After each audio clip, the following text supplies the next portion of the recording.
दापोली आगारात प्रवासी राजा दिन निमित्ताने आयोजित मेळावा रत्नागिरी जिल्ह्याचे विभाग प्रमुख प्रज्ञेश भोरसे यांच्या उपस्थितीत संपन्न झालाय।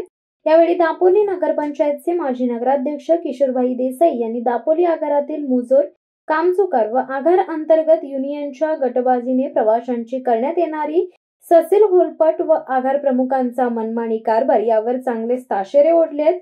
आणि चालक वाहक यांच्या युनियनबाजीने दिवसेंदिवस प्रवाशांना जाणीवपूर्वक छळवाद मांडणाऱ्यांचे भिंग फोडले। जिल्ह्याबाहेरील आगारातून दापोलीसाठी सेवा देताना मनमानी पद्धतीने केली जाते, म्हणून पुणे, दापोली, मुंबई, केळशी या सेवा पुणे किंवा मुंबई आगारांऐवजी दापोली आगाराकडे वर्ग करण्यात याव्यात अशा सूचक मागण्या करण्यात आल्यात। येथील उद्दाम कर्मचारी वर्गाने उदाहरण देताना देसाई सांगत होते की दापोली म्हैसोडे ही लोकल सर्व्हिस दुपारी 12ची व 2ची आहे, त्याऐवजी नेहमीच चालक वालक यांच्या सोयी परवडते दुपारी 12ची बस रद्द करून एकच दुपारी 2ची बस फलाटावर लावण्यात येते।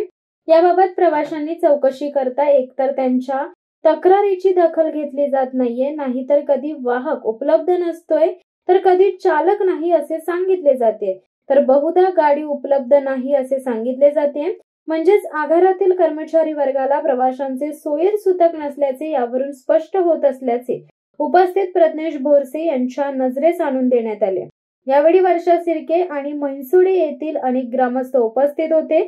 तसेच दापोली मंडणगड प्रवासी संघटनेचे अध्यक्ष शैलेंद्र केळकर, खजिनदार खलपे, कोकण एसटी प्रेमी ग्रुपचे विकास गुरव, हरणे येथील सामाजिक कार्यकर्ते वाजिद खान, मुरुड येथील भावे खोत आणि एसटी अधिकारी वर्गाची प्रकर्षाने उपस्थिती होती।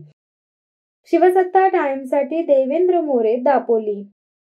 दे धडक बेधडक वृत्त देणाऱ्या आपल्या शिवसत्ता टाइम्स न्यूज चॅनलला लाल बटन दाबून सबस्क्राईब करा आणि बेल आयकॉनला क्लिक करायला विसरू नका।